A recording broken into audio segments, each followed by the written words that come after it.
the analyst desk. The first pick, Braum, was a little bit strange. There were questions from both sides. We'll see if there's answers this time. One of the answers Team Liquid has is no more Syndra.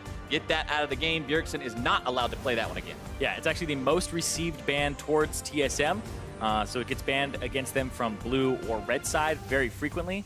And it's even more banned against them than the classics like LeBlanc, Zac, Caitlyn. It's got a 50% ban prevalence against Bjergsen so far this split. You know what I think that 50% comes from? They let it go through the first game. Bjergsen does Bjergsen things, and then they don't let it go through the second game.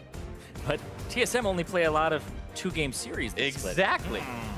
Thinking emoji. It's almost like this adds up. But TSM now has to do the standard red side bans. You get rid of Zac, you get rid of Caitlyn. LeBlanc and Syndra banned out by Liquid, continuing to focus on Bjergsen there in the mid lane. One more ban for each side. Then we get into the picks. TSM has one to choose from. Still plenty of good options left for what they want to ban away, as Thresh is banned out by Liquid, again paying respect towards Biofrost and his playmaking ability. Elise, a very common ban. Kalista could jump up there from TSM. Elise is the ban that jumps up.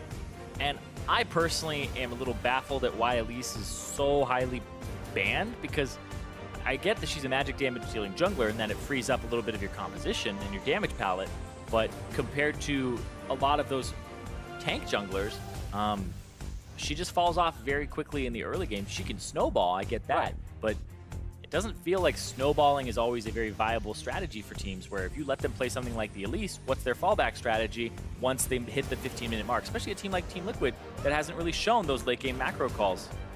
Well, Liquid will decide to lock themselves in the Gragas first. It's a powerful pick. It's a flex pick. I personally love seeing these flex picks grabbed early. It makes the enemy team keep guessing. And I don't really consider it too much of a flex pick anymore, because I feel like Gragas jungle is just by far and away better than Gragas top right now, because Gragas top can't do the triple Dorans and the like. But I definitely feel like Reignover on this champion is what I'd like to see, because Reignover, I think back to when he was on Fnatic, I think back to when he was on Immortals with Huni. This guy would always play things like the tank junglers, the Rek'Sai, the Gragas, that meta. He definitely thrived there, and now that he's back on a tank jungler, he can be a facilitator of both engage and disengage on this champion.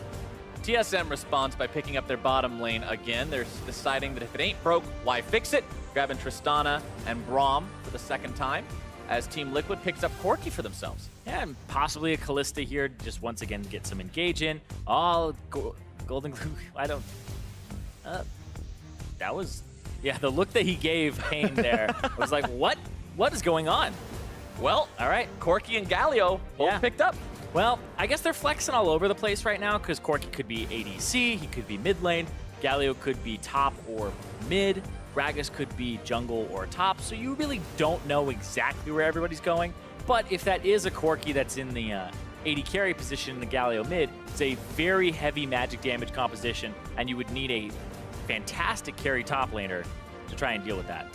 Bjergsen locking in his own mid laner before the second round of bans come in, not allowing Liquid to further target his pool. Wants to get himself something he knows he can carry with. Yeah, the Cassiopeia is pretty good into the Galio, so is Taliyah. Those kind of the two that you really want to play if you don't play Fiora mid.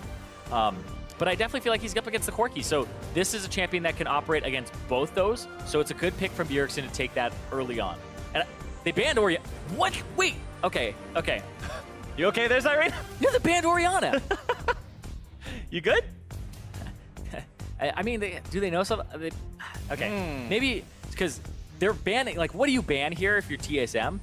It would be supports. It's kind of like that's the one block. But like right there, they just banned a mid laner and they banned an AD carry, saying you're up to some shenanigans here. These could go anywhere, because they banned the Orianna, which says, okay, we think that that's the AD carry Corki and that's the Galio top, and you have to pick your mid laner. But then they also banned an AD carry, which says, okay, we're just joking. That's not Corki AD carry. That's Corki mid, and that's a Galio top. It's just like they're covering multiple options here instead of putting all their eggs in one basket. And I actually like that they ban different types of things here. Think about it like this, Zyrene. You could bet $1 on a coin flip, heads or tails, or you could bet 50 cents on both outcomes, and then you always win. Wait. Yeah, that's what they did. They bet on both outcomes. As Gnar and Fiora are banned out by Team Liquid, Fiora and Gnar not on the table means that some of that carry potential is removed from Haunter's pool.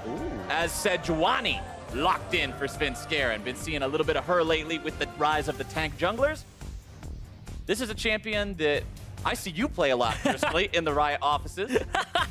So I've got to get familiarized with how Sejuani works. Yeah, you're pretty much my motivational pick ban speaker because Yeah. whenever I'm losing, I'm like, man, I just can't seem to win these games. You're like, dude, every time I look over and you're playing Seju, wow, you're always winning. Yeah, you're 9-2 on Sejuani. Just play keep playing Sejuani, it. Zyrene. Just play Sejuani. All right. But it looks like Svenskarian's taking your advice as well. The Sejuani jumping up there in terms of the junglers that he wants here, with none being really banned except for the Elise and the Gragas being taken away. And, okay, so yes, wait, hold on. All right, no. All right, time out. I've got this. It's, all right, it's let's work through this. It's Renekton top. It's Gragas jungle. Okay. I'm sorry, no, it's Renekton top. Okay. It's Gragas jungle. It's Talia mid. It's Corki AD carry, and it's Galio support. Okay, Galio support is the one thing that was the big curveball coming in there that we weren't really expecting. But Kled will face off against Renekton there in the top lane. Gragas versus Sejuani in the jungle. Talia Cassiopeia mid. Corki versus Trist bot. And Galio Braum, the support matchup. Liquid had quite a crazy draft this time around. And you know what? I like that. I like seeing a team that's up against a very difficult matchup like this really just going crazy and trying something new, trying something maybe a bit unorthodox. It's a lot of magic damage. And then in the top lane, they have their physical damage. So you can pretty... It is an excessive amount of AP damage. Yeah, if you shut down Lorlo, then you kind of just have to build MR. And I mean, Lorlo's in a position where he's on a champ that if it gets shut down anyway, it's really bad because Renekton wants to snowball. So Good news is he's up against Kled, so he'll be in a good spot to actually win that matchup, shove him under turret. The Sejuani plus Kled is a lot of engage power to get to that back line, so the Corki and also the Talia won't be completely safe. Always have to kind of watch out for that. And it's funny because a lot of times when you see the one damage type compositions, it's always the all AD comp that gets criticized because, oh, all you have to do is stack armor, no MR required, makes it very difficult, scaling, blah, blah, blah, blah, blah. This is the opposite case. Well, I would say it's definitely harder to index on magic resistance as a gigantic stack because people like buying Ninja Tabi in terms of the AD. They like buying things like Randuin's Omen. Like, everything feels really good, whereas now you're like, okay, can I get an Abyssal Mask plus Spirit Visage, but I don't get the full effect of the Spirit Visage's healing, so otherwise magic resist, a little bit harder to get on, but it doesn't matter. It's TSM versus TL. TSM trying to make this a quick one. Yes, Svenskarian's got the good skin, man. Poro Rider Sejuani is one of my favorite skins in the entire game of League of Legends. I never had a single game on Sejuani, and when that came out, I bought it just in case because that is such a cool skin. So happy to see it. I missed that sale. Look at that. Thank you, cameraman. Look at how cool it is. It's got his tongue hanging out there. It's got no cares in the world. Well, they also have Sejuani Braum, which is, in my opinion, the best level 1 you can have in the entire game because Braum will get the passive stun on, and then Sejuani will stack her passive stun, and if the person flashes away after the Braum stun, the passive, you activate the Sejuani E stun from a range, so you'd even get them after they flash with that extra stun. I feel like you keep going. We're going to have something. Get your play-by-play ready, Cat Flowers. All right, we're warming up. We're What's good to happening go. here? What's Bifrost doing? He's going in the bush. Check this brush. Here we go. 5 versus 5. Level 1. Break it out. TSM getting themselves away just for a moment. Exhaust onto Poro Rider Sejuani. Getting herself away over the wall with the flash, but Golden Glue in hot pursuit. Svenskarian drops for first blood. Double lift may just be dropping for second as Rainover comes in with the body slam to make it happen, and Liquid finds 2. That was so well played from TL. I take it all back. Best level 1 in the game. Doesn't matter if you're face checking like that and you all just get bopped by a body slam and all of the damage that came through. Let's watch that again. The Bifrost walks up instead of throwing a Q into the bush. All of the Galio damage. The body slam hits 3. 2 flashes immediately. And the Svenskarian flashes over the wall. They get his flash. Double lift's like, well, I can't do much. He flashes as well. And man. All right. That AoE potential. All right. So we've seen this from TL before. We've seen them get 4 kills. Man, he's pumped. We're pumped. Everybody's pumped. But we've seen TL get 4 kills in the beginning of a game. I think it was Counter Logic Gaming is who they got it against. The beginning of the split, week 1 or 2. And they lost that game. They have to find a way to close these leads out and abuse these leads. They have it. They have the flash advantages in a lot of lanes. They need to find a way to push it, and that's the growth I'm looking for here from TL. Because otherwise, they're looking at, they're getting bopped here. Oh, that landed. Oh, Winter's bite. Heal being forced out. Exhaust onto Piglet. Double it doesn't have flash to chase this down. The flash that he had to expend earlier costs him getting the kill. is why you use potions at the beginning of the trade. His potion was ticking, it saved him, so Piglet makes it out just barely, but he gets forced away from the creeps. He'll lose experience advantage. Doesn't matter that he has 2 assists. He loses EXP advantage, and he loses the fact that now he's going to go down in gold too. Piglet gotta be sweating a little bit after the outcome of that one. So very close to death, but Doublelift and Biofrost will gain lane control, as you said, shoving this wave up into the turret as fast as they can. They're gonna lose maybe a couple of them, but not really a whole lot. Matt trying to pull him over so that his AD carry doesn't miss any. What a team player. He just missed 1 out of that big group, I believe, in terms of the experience, but otherwise some had died during that entire ordeal. But now he'll get some solo EXP. He'll pick some up. He'll try to push this all the way back. But now this gives an opportunity for Biofrost to check for wards, roam around. Just kind of do whatever he's his waiting for Golden Glue to show again. Desires. But he's backing. And this is actually something that Talia's, like, you never take teleport on Talia, like, regardless of, like, any of the matchups and stuff like that. The reason is that she actually gets back to lane very quickly because of her passive up against the wall. And she has more movement speed than most champions at a lot of points. So you can see how he just hugs the turret, gets his passive, goes to the left side, gets his passive, and then just runs it straight down. And by the time the mini wave hits there, he didn't miss a single one. Very easy to get back to lane when you get to ride that surfboard the entire way. Makes it that much simpler to get back when you need to get back, hit those power spikes, get those items. 1-0 and 1. I mean, he was a part of both of the early kills, grabbing one of them. So that lost chapter already online for him is huge. Yeah, it's very big. And the fact that he'll be able to go up against the Cassiopeia and constantly push out is great. We've seen some adaptations. Pobelter has kind of changed his Talia build, and we've seen some augmentations of no longer going for the Morellonomicon because the cooldown reduction just makes it so you have so much worked ground around you. And the fact that I was talking about, like, you back over and over again, you just refill your mana. We've seen a lot of early Leandries for the spell penetration and just the extra damage, as opposed to Morellonomicon and the CDR. So it looks like Golden Glue is still going for the CDR build here, just to try and rapidly deal damage to Bjergsen instead of be a little more bursty. And I want to comment that Liquid is still maintaining the roughly 1,000 gold lead that they earned in the level 1, because last game they were hemorrhaging gold early on simply in farm. TSM was up almost 1,000 before First Blood came in. So Liquid's doing a much better job this time around of staying equal to TSM. And TSM, you know, tried to abuse that level 1, which I think is the right call, but the way that they approached it without checking the bush, without applying the passive ahead of time, was just a little bit of an oversight. So they got punished for it, but yeah, like I said, I want to see TL push this out, and that would be the sign of them becoming a little bit better than that bottom team. Lorlo feeling very comfortable here in the top lane, shoving Haunter all the way back past that tier 1, all the way back past the tier 2, even to back. Waste that much more of his time, cost him that much more experience and gold. Matt gets hit by another Winter's Bite. More damage coming through from Doublelift. The explosives charge down. They make the kill. Very nice. Interrupt with the Justice Punch. Doublelift stopped there as now Lorlo has found Doublelift.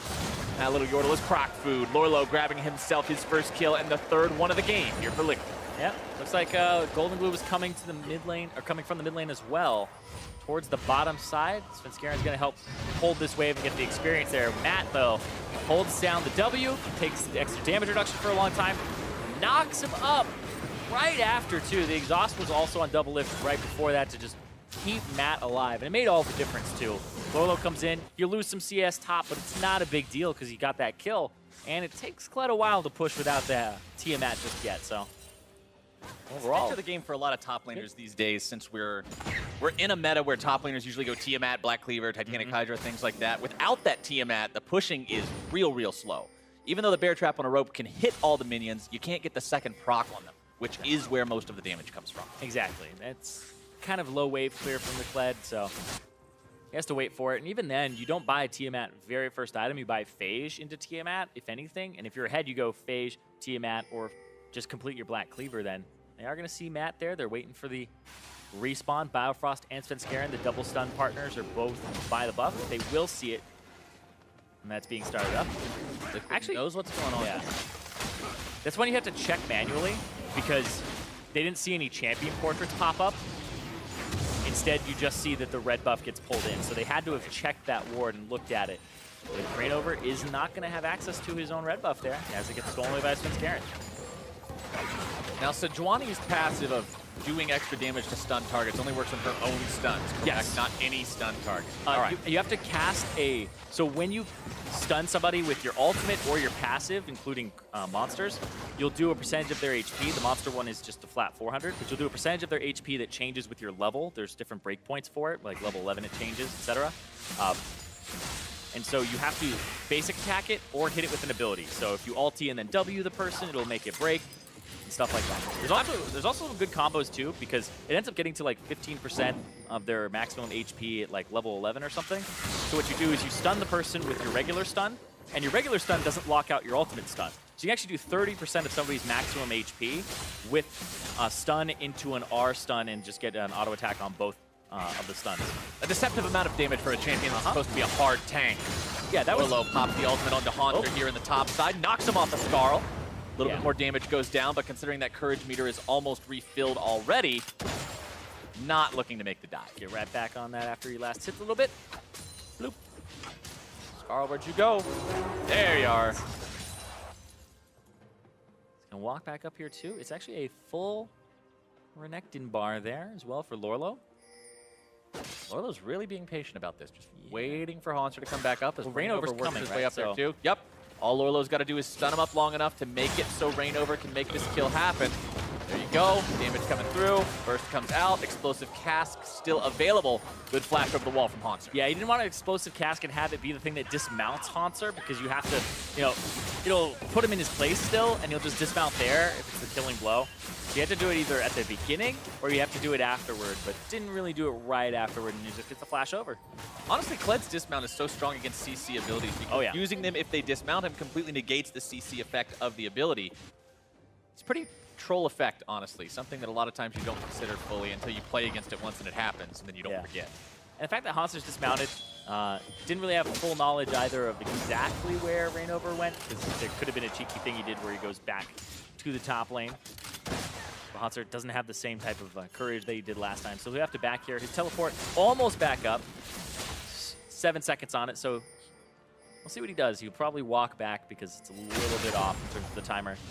Liquid moving themselves into the TSM topside jungle with Golden Glue and Rainover together. Remember, Golden Glue has Weaver's Wall available. Rainover has the cask as well. Didn't use it in the last fight. Yeah. He's going to continue to shove out that mid lane. And they're playing to their top side of the map here. They're doing what TSM did in game 1, where you have a shoving top lane and a shoving mid lane. So because Lorlo's winning, and also because of the fact that Golden Glue is Talia, he gets to roam and affect those side lanes. So they're playing to top, trying to get that first turret off of that. He'll get it here, too. Piglet uses the package bottom side just to clear away the minion wave as well. Rainover looks to maybe set up the kill onto Haunter, who tries to charge, but instead immediately finds himself colliding into Team Liquid members. Still on the run. Flash now available for Haunter, trying to get away. But Rainover continues the chase along with Lorlo, who wants to go underneath this tier 2 to try to find it. Courage bar, 2/3, 3/4 of the way up there. Lorlo trying to get on top before the blast cone goes off. He gets the stun, but it's buffered by the blast cone. Yeah, and also I was looking at it very closely. Lorlo does get first turret gold. He's just in range for it, so he gets that extra 650. And it's solo turret gold, too. He was right next to Rainover, but Rainover wasn't in proximity to get and split the gold. So it was actually really well done there by TL. And I want to go back to what we talked about in Champion Select, because we said the Renekton needs to be big for there to be 2 different kinds of damage threat on Team Liquid. And to have him be 1-0 and 2, to have him get that solo first turret gold is exactly what they needed. Yeah, it's going to make their damage palette more diverse, and they're going to be able to actually not have just Sejuani itemize a single resistance to the magic resist. If Sejuani was able to go Cinder Hulk into a Spirit Visage or something like that, and just sit there invincible in the team fight, would have been heavily problematic for Team Liquid. But luckily for them, that is not the case. The Renekton's very scary at this point in time. Ninja Tabby already completed 2. Going to provide him a lot of extra power against both the Kled and the Tristana once those team fights roll around. Double Lift also going to have to keep in mind this game will spike significantly later than Piglet will. Remember, Corki spikes off of a single item with the Trinity Force. Double Lift, 3 items takes a little bit longer to get than 3. Yeah, sanity check. Or than 1. 3 items takes longer than 1, not 3. Yeah, sanity check really quickly. There is only a single longsword involved in the creation of Trinity Force. Piglet has 2. Right. So not going towards the Stinger just yet. Interesting. Stun out onto Rainover though. Galio ulti coming in, trying to turn this one around. Edge of it barely catches Finn Scarin, but nobody wants to fight this any longer. The disengage was enough. Yep. TSM backs away. And so Piglet creates the Phage, and now he has the boots, and he's going to have to sell something before he gets that Trinity Force going. I guess the extra longsword he just picked up because he didn't want to buy a dagger, and he knew he was going to use a longsword for something else in the build, so he was just like, I guess I'll take more damage. It seems strange. Yeah, the dagger turns into... Well, what does it turn into so early on in the build? Maybe you get Hexpicker, Bjergsen though, trying to pitch it down. Old Glue, petrifying gaze into Miasma. Nice solo kill from Bjerg. He just wrecks him there. He ends up using the Ghost and the Flash, chases him down. Even though they both got the Storm Raider Surge burst, doesn't matter. He's able to just get all the way towards him, and then the Flash stun as a Golden Glue was trying to use the Weaver's Wall to get away. You can see here, lands the Q, and then that's the signal there to pop the Ghost, go after him, gets... actually, it looks like Storm Raider Surge may have not gone off for Golden Glue. He didn't get enough damage off early enough. Looks like it was just Bjergsen with the advantage there, yeah. Bjergsen doing a very good job of recognizing the opportunity to take his opponent down in that 1-versus-1 situation. Now Liquid pushing onto the bottom lane tier 1. They've already got one turret under their belt, and getting this second one would build that lead even further. Doublelift staying significantly far back without Biofrost next to him just yet. Explosive Charge's passive doing a good job of getting all those minions out of the way quickly. Yeah, just clearing those waves. Piglet, oh, hold on, looking for... he just blew a summoner spell, so... Oh. Charge will sound. Haunter goes underneath the turret, gets knocked back by the seismic shove. He might die here. Has to disengage even further. That was almost really, really bad. Oh. He had the potion going again. Lesson number 2 of using your potions. Oh, it's a great example. It's just been 2 back-to-back ones that have been really good there. So yeah, ends up diving but not dying. But really didn't get anything that he wanted there. Over, kind of tracking the fact that Bjergsen got the blue buff handed off to him. They know that Sejuani was on the bottom side. They're trying to pincer attack Bjergsen. They're trying to 3-man dive him with no sums. All right, here we go. TP coming in. TSM wants to try to save their mid laner, but the damage is too great, and it will fail. Liquid makes a very nice dive for the 3-man. And they get the teleport out of Haunter as well. So now they're going to start putting pressure on this mid lane. They're countering the pressure that was just used by Haunter. Lorlo 2 levels up now with just a single one, but that's the pressure that he's had. Is he's been able to bully that Kled out of lane, and he's been able to roam now. And this is what we wanted to see, Zyrene. A Team Liquid that could get ahead and then use the lead wisely. Not go ramming their head into a wall until one or the other breaks like we saw them do mid lane last game, like we've seen them do in the past. This kind of smart, calculated play where they take advantages where they belong, now transitioning that into a Rift Herald. Yeah, and this Rift Herald pickup will be pretty big for them as well. Be able to have something to crack those tier 2s that have been very elusive for TL to actually get to. This bottom turret, though, something that they can pick up, but Piglet's going to kind of test fate here, because he also has the package. Gets himself found out, but the package is pretty much a get-out-of-jail-free card. Considering it's not interruptible by CC, once you start flying, you're gone. Yep. Update on Piglet's item build. Has the parts of the Trinity Force. Sold his refillable potion for it. So he'll still be sitting on that longsword. And the thing that is actually kind of questionable here is I'm trying to think of what Corki would build next that would involve that. If he's going for like a Gunblade. Did you say Gunblade? Question mark? Question mark? Yeah, I mean, like people go Infinity Edge or Rapid Fire Cannon second a lot on him, and those don't involve that. So this might be a longsword that he just has in his inventory for a while. Early Vamp Scepter to sit on? It's possible. Not quite sure. Doublelift exhausted, though. Matt, the one soaking some damage from the remaining members of TSM. Very nice cast from Rainover. TSM having to back away from this one. Golden Glue coming in on the wall. Bjergsen will not take down Matt before he falls, and Liquid wins the fight. Rainover with the perfect cask there. Sets him up, and I gotta say, he's been playing well all game long. The level 1 with the triple body slam. Didn't use it instantly. Now they're gonna use this Rift Herald on bot side, get this turret, and they're gonna be able to push a little bit more after this too. There's a Drake coming up in 15 seconds, so we'll see if they escort this to try to get another slam out of that. Look at this, Golden Glue in mid versus Haunter. Haunter gonna have to deal a little bit more here. Haunter tried this once and it didn't work. Second time's the charm. Solos down Golden Glue. Yeah, got the burst there, and it was interesting because the fact that he demounted or dismounted got him an ability to use, right? So he got the pocket pistol, which will actually end up getting him remounted here too. So you just blow all of your abilities, you bear trap on a rope, everything, then you have nothing to press. You dismount. Now you have a pocket pistol and gave him that extra little burst for Golden Glue. Quick replay of how exactly he did it. Yeah, and it's so hard to dodge him here too because he just keeps getting movement speed burst after movement speed burst. Flash, auto, into the Q to help get himself out too. And Bjergsen, no summoner spell still, no ultimate. Bjergsen's going to find himself brought down here if he's not careful. Noxious Blast trying to kite away from Lorlo, but it's not enough. That is just such a huge croc. Yeah, even when he's careful, it's not going to help him there. Lorlo now taking over this game a bit. In fact, he had that good matchup and had that good early game. been able to abuse it. I like the teleport that he had to bottom side. He didn't lose much in terms of CS top. Got him an early kill too. Even just completely punishing that top matchup and making sure, and this is the thing, he could punish that top matchup and keep pushing it in, but what he's done is he's made a very conscious choice to help Golden Glue. Keep going mid, shut down Bjergsen, and try to make something happen there. Double lift caught between a rock, a hard place, and a Talia wall. Luckily, has Biofrost to jump over and keep him safe with the Unbreakable. AKA triple rock. Triple rock. Better than rock, paper, or scissors, as Lorlo and the rest of Team Liquid are now pushing onto the tier 2 top side. Taunt channeled by Matt just to try to buy a little bit of time as Haunter makes his way into 4. Stun comes out from Sejuani onto Piglet. More damage coming through. Svenskeren able to get that shut down onto the enemy AD carry. Not a shutdown completely. He only had 1 kill, but still shutting him out for the next 25 seconds of the game will be helpful in allowing TSM to get a little bit of footing.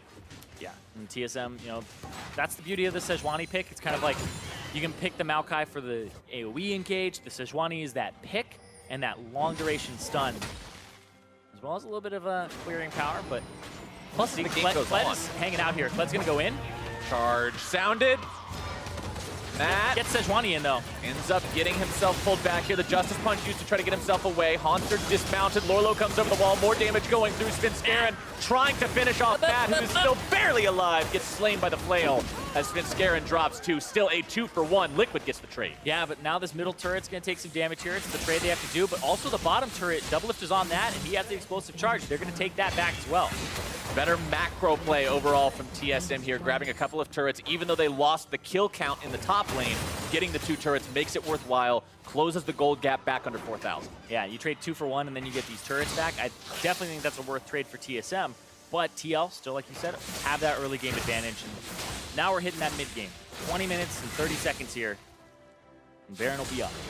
And this is where things can get concerning for a lot of teams that are in the middle to lower part of the standings when you look at these contests, because they're the ones who usually haven't mastered the macro elements of the game, the rotation, when to go for something and why to go for it. So I want to keep eyes on Team Liquid, because so far they've impressed me. They've done a good job this game of not getting too far ahead of themselves with their lead. Yeah. They've not tried to do these completely audacious plays that end up getting themselves punished. They've done good at pacing themselves. But how long can they keep it up? Can they keep it up all the way to the TSM Nexus? So far, the change has been working well in terms of subbing out Inori for Reignover too. They brought Reignover in this game. He's 2-0-3 on the Gragas. He had a great cask in the fight down bottom. He's been having good pressure and good presence, and he's been a real contributor this game. Yeah, I'm always hesitant though when stuff gets blown at the beginning of the game and 2 kills go over in a level 1. There's a reason that people would always like GG scrims and just do it over, or even just agree not to level 1 in scrims sometimes. Because what information do you pull from having a losing lane at the start, even if your lane's supposed to win, right? Right. If you have a winning lane and then a level 1 happened and now it's a losing lane, you don't really learn the matchup, you don't really learn if this champion's supposed to be the other or how the other team operates. But here, you know, TL, you're hoping that they know how to close this lead out if you're a TL fan. Because it's hard to draw information from the fact that level 1 happened. You can't really go like, oh, Inori greater or than Reignover, or like vice versa, right? It's so hard to do.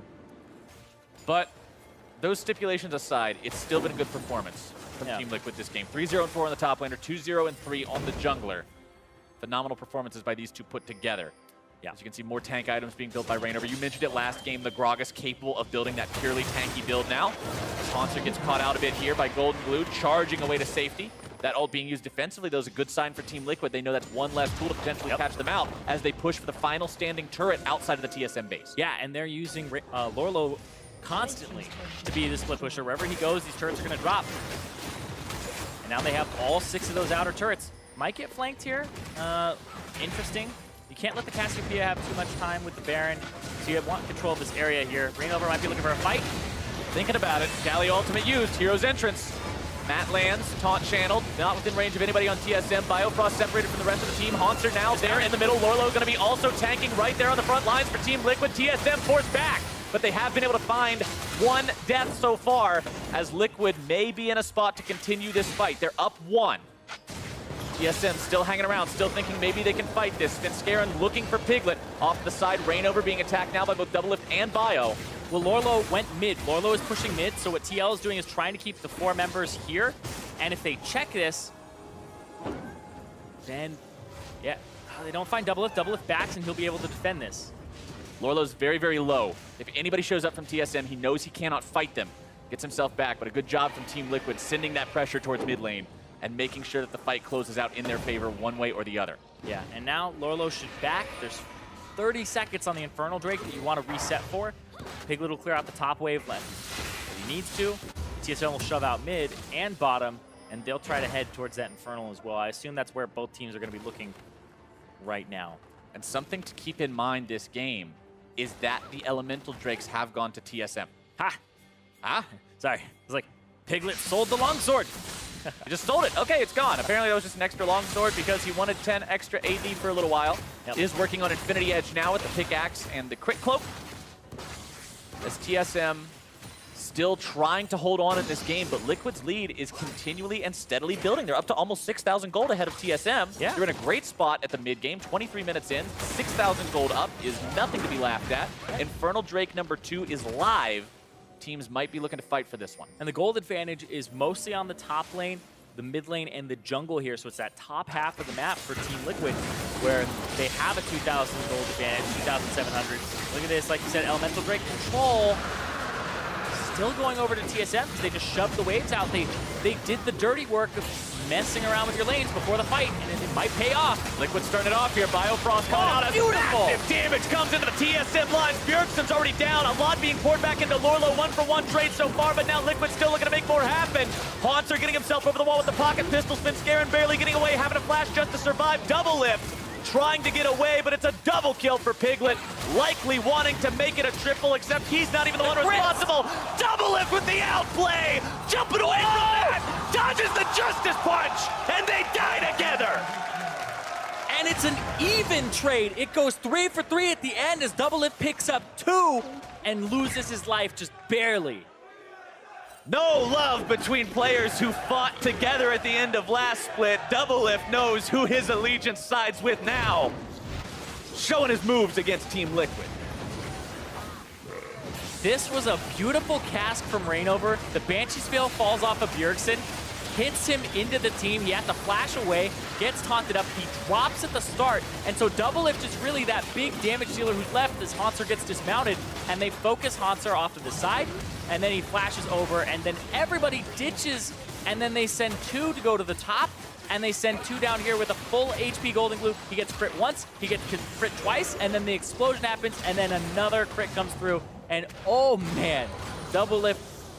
He's at 50% crit right now, so you're thinking every other shot crits. That's pretty much exactly what happened there. That was a 50%. That wasn't much luck involved in that, to be honest. That was the item build at this point. And I want to remind everyone talking about that item build, we mentioned earlier how Corki spikes early. Tristana has her spike later in the game, typically at 3 items, like what you would expect from a Caitlyn once you hit the Energizer status, and Double Lift is getting close.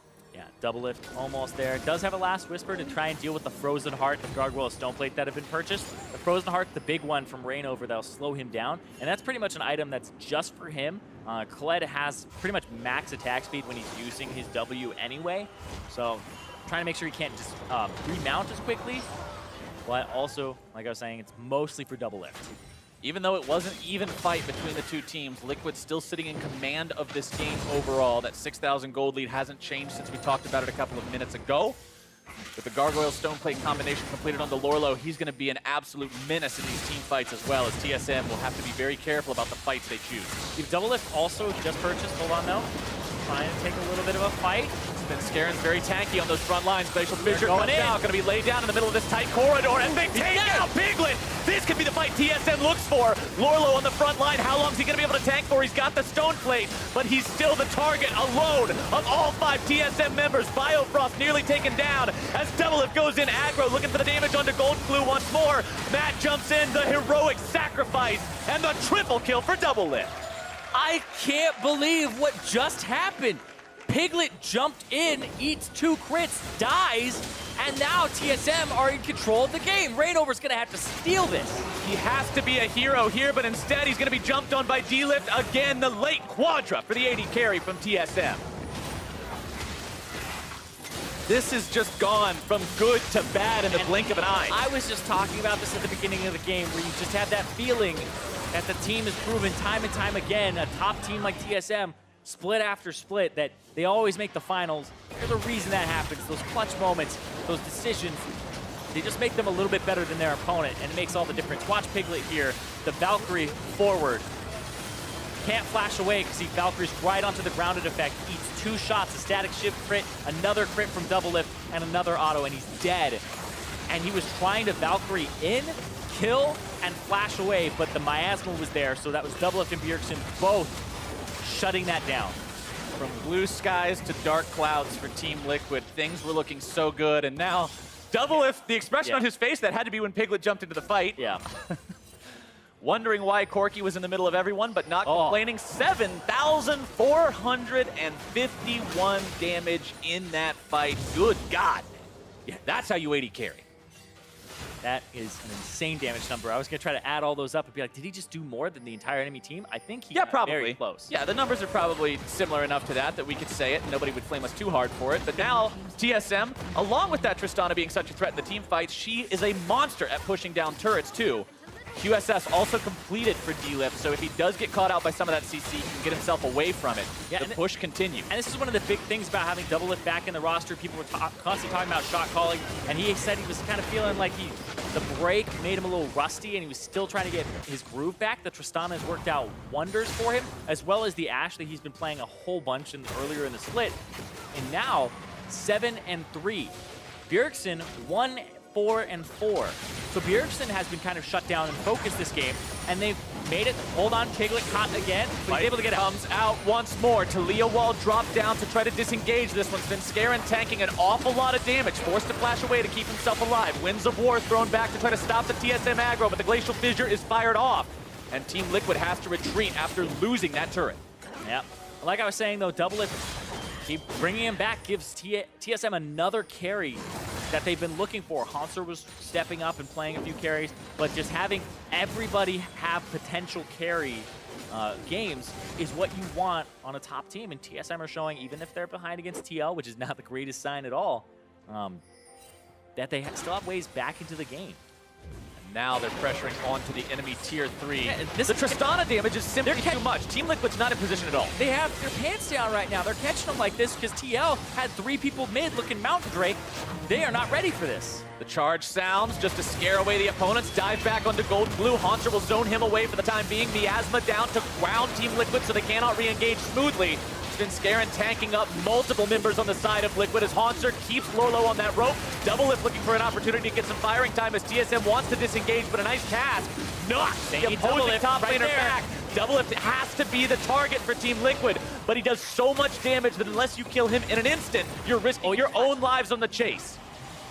Just flashed away. Piglet was playing that one much safer in terms of where he was standing, but he's gonna need a few more items here before he's that big Corki threat. He needs one of those static shiv or rapid fire cannon items, help himself out and get big burst in these fights.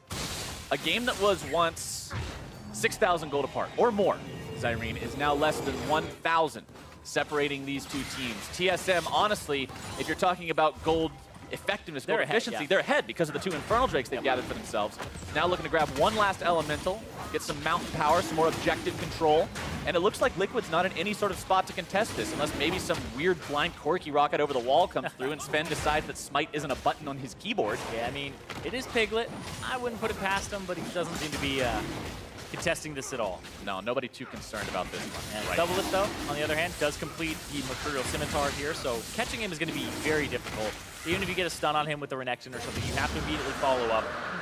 And now the Tristana, as the game goes longer and longer, she gets more and more range. She's going to be sitting at about, she gets to 815 when she has a rapid fire cannon. Other than that, when she's just sitting around with level 16, she's got 655, so she's right above where Caitlyn is. Yeah, it's like 680 or something by the time she hits the final level. I think it's 8 per level around. Svenskeren from the flank. Hit Lorlo, the one who's jumped on, but he's got Gargoyle Stoneplate. He can take that kind of a beating for now. Hanser and Svenskeren both juggled backwards for the seismic shove. The turret falls so TSM can take the fight if they want to.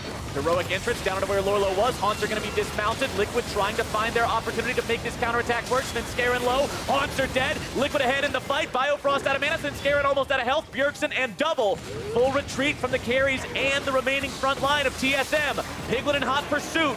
Double Lift can't get himself in a spot to put the auto attack into the value target so far. Bjergsen with a very nice petrifying gaze. Yeah, Piglet dodged it, but he's still behind. He doesn't have exactly what he needs. He got the static shift. No way to actually get rid of CC. The exhaust came on him as well. But Biofrost played that. Made sure that his team didn't drop. But it is still close, like you said.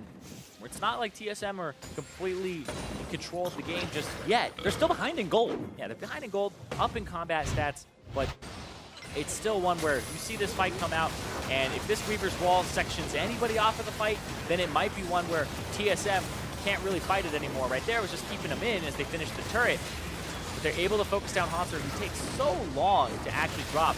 The zoning from Matt there so they don't re-engage. And then Svenskeren, Double Lift, and Bjergsen all have to back up instead of go forward. And it's just kind of like they have these battle lines of their front lines matching up, and those 80 carries and the mages have to sit in the back and wait for things to progress. So they have to go for those front-to-back team fights where you're taking out those tanks first. TSM now without Baron buff, without anything multiplying their capabilities. Sanso's Infernal Drakes has to think about the Baron spawning in 40 seconds. Team Liquid also has to keep an eye on that. They cannot afford to let TSM have something like that. Oh, that long-range pick there. Almost. Svenskeren, though, you can see his build, Warmog's. I love Warmog's second item on Sichuan. It's so much HP, it increases the damage of your W, and it makes it so that even if you lose a fight and you run away, you'll be back to full HP. So you can always do a Baron right after. You have a lot of options, and it gives cooldown reduction now. It makes her ultimate come back very quickly. Fight so close to breaking out between these two sides. TSM wanting to go for the flank here. Well, this is the problem. TL, they push mid, but look at that gigantic wave on top side. Their inhibitor's been down. This gives TSM the kind of allows them to be on this Baron. And look here, they have the inside track on the top. They could just push it in. That inhibitor is pretty close to coming back up, but they're going to fake it, go back towards the Baron, check it for wards. There's Wall to stop him. Say nope. Stops them. Not today, but they don't even care about it. They've got Cassio plus Tristana. They melt this Baron incredibly quickly. Golden Glue and the rest of Team Liquid may have something to say about it, but it's going to have to be a very quick word because TSM already has the objective. Now they try to disengage. Liquid still thinking about going in onto this one. Nice engaged by Reyna. A heroic entrance. Will juggle a couple up into the air, but is it Bjerg? Is it Double? Those are the ones who matter. Double is off to the side, up in the top, as Lorlo has to retreat away from Hanser, who charges into the back line of Team Liquid, and TSM is on the offensive. Piglet goes down first. They're going to take Lorlo down next. Double is on the front lines. Who's going to be stopping him? The answer is Golden Glue, as Sven nearly falls, but will live until the barrel takes him out. That poor, adorable Poro. Team Liquid, 2 left alive. Double Lift made such a good move in the middle of that fight. Matt was full HP, and he was about to try and re-engage on the backside, and Double Lift hits the blast cone, and it removes Matt completely, and now he's going to lose his life to Hanser. Hanser spending the flash to make sure he gets Matt here, takes him out for another 45 seconds, and allows Bjergsen the ability to push in this top side, while Biofrost pushes up mid lane. Yeah, and they're trying to just maximize what they can get. I don't know if they're going to get this inhibitor just yet. It's going to leave it. They're going to leave it to Hanser. Piglet's up in 8 seconds here. Want to grab the turret while they can, while there's no resistance from the enemy team. The inhibitor itself will be free since nothing's protecting it. The minions finish it off. TSM gets themselves away with a fight victory and objective. And watch this. So what TSM do is there's the dive on the back line. Everybody kind of regroups. That blast cone on the left, Matt's going to go up there, and then as soon as the blast cone gets hit, they go, okay, watch Double Lift. He's going to hit it here. Knocks him away, and they go, oh, 4v5, let's go on the right side. And they immediately go in. It's as if that Galio was dead, and they go on the right side as soon as the Kled ulti's in too. Matt got divided, and they were able to pick this fight. I thought for sure Svenskeren was going to live too, and then flop. Yeah, and it looked like Hanser was going to try to end the game there with a teleport, but then Matt walked up and just gave him the taunt. And look at Golden Glue trying his hardest to do enough damage to keep his team afloat in these team fights. 7,500, putting in as much work as Double Lift did for TSM earlier. Getting closer and closer to full build on this Taliyah. 3.5 items done going for Leandries, but now TSM is again just so frightening with this Baron buff up and running. It's hard to defend. It's really hard to defend. It's very hard to defend. The Taliyah pretty much is your sole source of wave clear. You can use the core key a bit and the barrels, but clearing these things out becomes kind of rough. TSM has one inhibitor turret left to take down. Remember, there's one inhibitor down and one exposed on the side of Liquid. Yeah, and TSM have kind of all the options here. Even though it's a 1,200 gold lead for TSM, all the Drakes, they have a Cassiopeia who I think could actually solo this right here, the Elder Dragon that just came up with the Mountain Drake that she has. And also the fact that Cassiopeia doesn't buy boots or anything like that. He has the Dark Seal with 9 stacks. Will have that multiplied by the fact that he has Infernals. They're trying to engage, but it's just not that simple. Liquid wants to punish them for this 4v5 situation, but Yurt takes it still on the Elder. One more Twin Fang gets it, and now TSM says, okay, we can re-engage. This is a very powerful Elder Drake buff, by the way. The catch out onto Golden Glue. If they can take down him, that's got to be the final fight of the game. That's going to be number 2. Haunter into the back line. Piglet collapsed on and stuck to like glue. Haunter has got himself the kill. Svenskeren grabbing the next one onto Lorlo. Rainover will make the ace, and TSM, from the ashes of defeat and the flames of an Elder Dragon, finds their victory. Oh, and you can see there, Piglet. It was a game that they were ahead in. It's a game that they had a lead in, but TL can't close it out, and TSM will take it 2-0. A rough early game. It looked really bad there for a while, but there's a reason everyone sees this team as number 1 in the NA LCS right now, Zyrene. Yeah, another 2-0 for TSM. This is not the TSM we had in spring with all the 2-1s. They're looking very clean. The least losses in games out of all the teams in the NA LCS, and they will end week 6 in a 3-way tie for first. 3-way tie for first for TSM. More low placement for Team Liquid. Came into this match 10th. Still going to be 10th leaving this match. They've got to start finding some success soon, whether it's through those roster changes or like we were talking about, making changes in the draft. Liquid needs to dial in on some form of success, because holding their own against TSM like they did in this series early on was very impressive from them. Going up 6,000 gold against TSM was very impressive. But they've got to isolate what those errors are in the mid-game that is causing them those problems, causing these losses, and find a way to fix that. And they keep swapping some things around in the roster, and it just seems like the synergy needs to be built up. It takes time for these things to happen. And like Bjergsen said, it takes a lot of time to actually work on multiple members on a roster. It's an inefficient use of your time if you're running more than just a 5-man roster. And it has been plaguing a few teams. But like I said, the bright side for Team Liquid, they were able to go toe-to-toe with TSM. This wasn't a game that we walked into, and TSM just stomped both games. It was GG at 25. Everything was sugar and rainbows for TSM. Liquid put up one hell of a fight. Yeah, but you always had that feeling that they were never completely in control. And TSM, it's kind of funny because like if people don't punish your mistakes, you don't realize you're making those mistakes. And TSM punish a lot of the mistakes that TL make, where they're farming side lanes or they aren't being proactive. Think back to game 1 where the side waves had been shoved in, and then TL went to go get them, and TSM go, now's our chance to go kill mid, kill Piglet. Then they got the inhibitor at 23 minutes. Like, that is an insane play to make from behind, but it comes off your wave management and your macro play. Yeah, it's kind of the difference that you talk about in playing not to lose as opposed to playing to win. TSM always looking for the fastest, most effective way to find the win. Liquid says, okay, we're ahead. We can continue scaling. We continue pushing towards winning later. But they don't have that trigger pull now.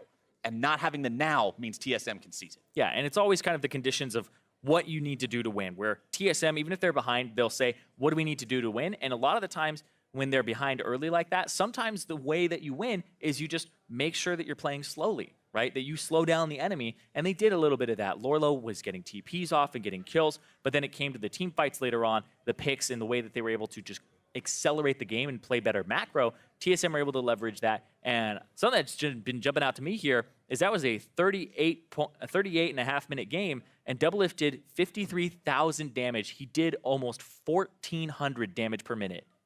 That is an insane number. I mean, when people hit 1,000, you're just like, oh, that's really good.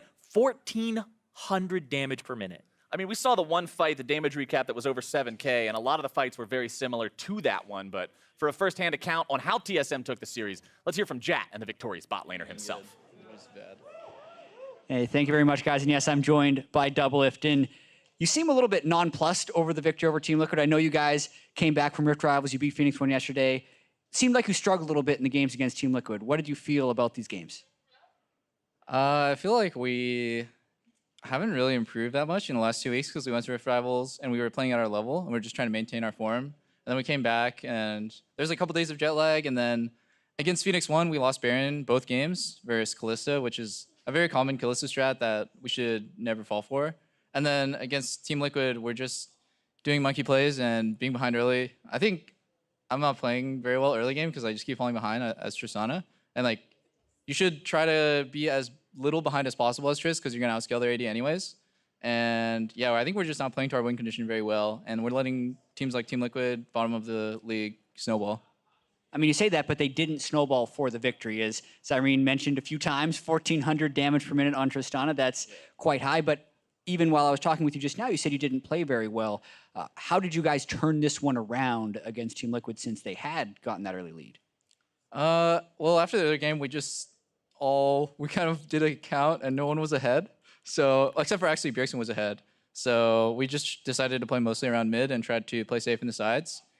And I think we were just able to turn around because Team Liquid doesn't know how to win when they're ahead.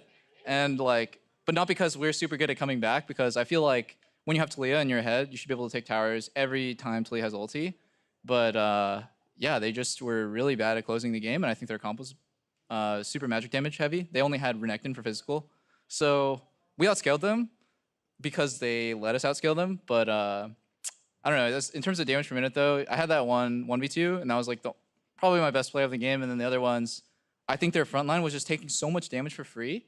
They didn't know, like, they didn't all go at once. They just, one person went in, and then the other two went in, and then the first person who went in goes back in. It's just, they don't have good coordination, so I'm just able to free hit every team fight. Well, you free hit a lot of them. That was a good job. Looking at you now, you move into a tie for first place. Even though TSM seemed to have kind of a slow start to the split, you thought maybe you'd slump after Rift Rivals. The other teams went 0-2, you guys went 2-0. Where do you go from here? 3 weeks left in the North American LCS, tied for first. I didn't expect CLG to lose, actually. I think they're looking really good, and then I thought they would have sole possession at first. So I think we're pretty happy that we're first place in the regular split. It definitely helps in playoffs to have the bye and have the first seed. So yeah, we're just hopefully gonna take it up from here. Obviously, we went 2-0 in both our games this weekend, but it was like there were pretty glaring problems with our play, and I think we're just having some bad habits, and I'm playing bad. The team as a whole we're just not functioning super well early game, so we're just gonna fix that. Also, it's a new patch, so I think that'll help us in a way. Why do you say it'll help you as a patch? Also, 7.14 will be another new patch that comes in next week. Why would new patches necessarily help TSM? I think our early game right now is like not super good, so a new patch will kind of reset it, and then everyone will come from this like a reset level of trying to learn the game of like what champions are good and how do you snowball early game with the new items with lethality. And the game is going to be super explosive with lethality champions coming back, so I think Bjergsen will be able to carry even harder than he already is. All right, well, thank you very much, Double. Congratulations on the win. 3-way tie at first now between TSM, CLG, and Immortals as we move into the final 3 weeks. But for now, we're going to send it to the desk to close out the series. Thank you very much, Jay. Yep, TSM coming away with a victory over Team Liquid here. Of course, it was a couple comeback wins in order to make it happen, but they do move to that 9-3 record. They do tie CLG and Immortals. 3-way tie for first place. Going to make the last few weeks of the NALCS very, very interesting in terms of where those teams fall when we move into that playoff picture. But we got a lot to break down here, starting first with Champions Life, because Team Liquid tried a couple cute things here with flex picks throughout, but or rather in multiple slots. Right, so they end their first draft phase with Gragas, Corki, Galio, both your solo laners supposedly already showing. So right. TSM, of course, takes Cassio because the Corki has to go mid, the Galio flexes out, it's going top for sure. And then you take your Sejuani, and luckily they did not save their jungle pick for last, otherwise they would have got double counter picked. Instead, they suddenly take Renekton, Talia, show that both the Corki and the Galio are going somewhere else, right? But what I really like out of TSM is that they kind of sniffed this out a little bit because they still banned Orianna in the first rotation, or in the second ban phase. Right, because they're saying... As well as Kalista. As well as Kalista. So they're aware of the fact that, this could be the lineup and then TL takes Kalista late. Or if they do flex the Corki down bottom and then Ori goes mid, that's actually a counter pick to the Cassiopeia as opposed to Talia, which just goes more even. So this is actually pretty heads up to avoid getting as exploited as they could have. Right, so, some cute little tricks here from Team Liquid in Champion Select, one of which was somewhat called by TSM, so good on them to react to that properly. But, hey, Champ Select goes out the window when you have crazy level 1s like we did in this game. Oh, yeah. Team Liquid with the intelligent 5-man stack here in the jungle as TSM tries the invade. Gonna make sure, or gonna rather net large advantages for this Team Liquid squad. You get a little point of view of the champions here. As they this would be terrifying. Yeah, if you didn't have them sitting in that brush, you have no idea that, oh my god, everyone's in there. This is a horrible team to face check. Obviously, Galio hits a huge taunt, locking everybody up. Leah's fantastic DPS at level 1. Porky, Foss Bomb, AoE, and Gragas Q or E, whichever one he took there. I think I missed it, but AoE either way. So, you know, TSM kind of gets just instantly blown up, and there's no chance to really answer back in the level 1 skirmish. 2 kills over to Team Liquid, so we're looking at this and saying, all right, if they play intelligently with the lane, with the lane matchups that they have, there's a pretty good chance that they can continue to push these advantages, close out the game. We're going to start rolling through some replays here and see what actually happened. 16 minutes into the game, Team Liquid, they have a really nice collapse onto an aggressive Team Liquid or Team TSM play. We'll also use the Rift Herald to get a turret. Huge gold lead going in their direction. A good idea out of TSM to try and force something around this bot lane, and they almost made it work, but they went onto the Galio, who can get pretty tanky pretty easily with that damage reduction, is able to survive through most of that.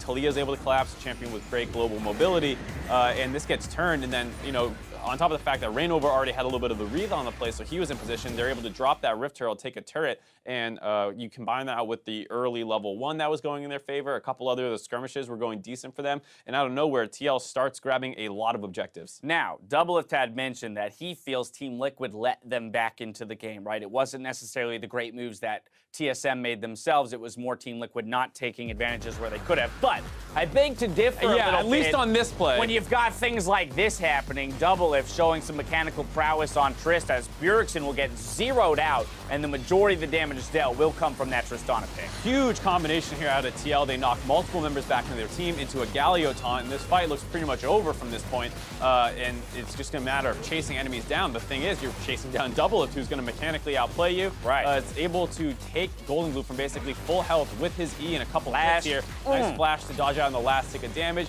able to blow Golden Glue up, and then Matt, doesn't have that many cooldowns left available, gets the sidestep taunt into trade kill right there, and out of nowhere, what should have been, a 3-for-1 or something, ends up being a 3-for-3, I believe, overall. Exactly. It was exactly a 3-for-3, all 3 kills going to Doublelift, so this puts, a fair amount of gold into his pockets, makes every future fight that much easier for TSM. We're going to fast forward another few minutes to 26:30. TSM in a 4-for-0, chasing out Team Liquid here. And this is what he talked about with multiple people going in one at a time. Rainover's in full retreat mode. You see Matt walk forward on the Galio. He gets chunked out, then Piglet's forward as well. They just kind of present themselves one at a time for Tristana and Cassio to melt down, and then with that influx of gold that Doublelift got in the last fight, he's able to kind of snowball through here, jumping forward multiple times.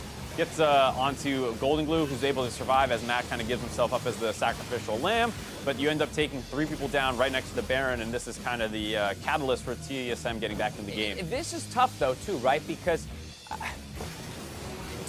Team Liquid with a lead the way they did, right? You want to sit here and say they should absolutely have won this game. But then I watch fights like that, and I'm like, what could Team Liquid have done better, for example, in that Dragon River fight to make sure that Doublelift doesn't turn it into a 3-for-3, right? I couldn't really have asked anything more of Team Liquid in that case. And that's where I'll return to Doublelift's interview, where he spoke about needing to use the Talia more effectively. He was saying, if you have a lead as large as the one Team Liquid have, every single time that Talia ultimate is up, you should be taking a turret, completely uncontested.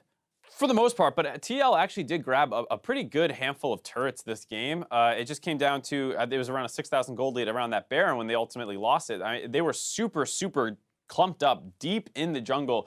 Usually you don't quite see that. It's usually people spread out a little bit more, and then just your vision control people, like your support and jungler, are working in that area to get the vision while everyone else is pressured in and dealing with minion waves. The fact that they were clumped up as 5 right there, as well as kind of presenting themselves one at a time, allowed TSM to kind of melt them front to back. So I'd have to take another look at the setup before that fight a little bit more to know why TL had so many members so close together in that situation.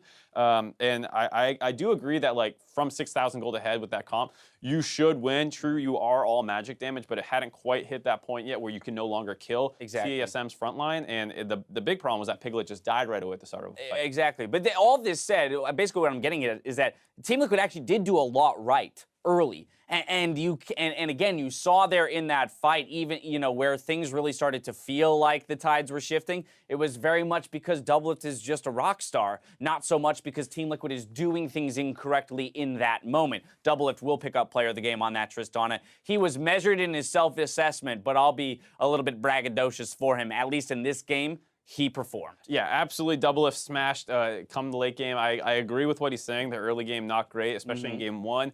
Game 2, I mean, that level 1 happens sometimes, and you end up far behind just based off that. That was kind of the situation, and it can be hard to play that game out. I mean, he did talk about Bjergsen having a good individual play, solo killing Golden Glue in both games by himself, which alleviates some of that early game pressure, but if you're being critical of TL, that's not like why you lost the game. Right, exactly. And for TSM, we've learned, hey, they can recover, right? Because that is a pretty disastrous early game that they're able to recover from. But by the same token, there's got to be some concern at the fact that they went down in both games against the last place team in the North American LCS, when at the start of the day, we were calling them definitively the best team in North America. And the thing, too, is some teams in North America have been, weaker teams, but with his, strong early games, right. like an Echo Fox and Envy last season. Yeah, Envy last split. Yeah. TL is not that team. They do not have a dominating early game. So to be falling behind like this is concerning, and I think you can hear Double If kind of saying, maybe this patch isn't exactly we don't have it 100% figured out. Please get us out of here. Right. Well, good news for them then. We're about to go through a number of patch changes that will probably largely shift the meta, as he mentioned, lethality being a big a part of those changes. Either way, TSM comes away with a 2-0 victory to move to 9-3, tying up with both CLG and Immortals at the top slot. While we speak here, over on NALCS 2, Echo Fox and Envy are tied 1-1.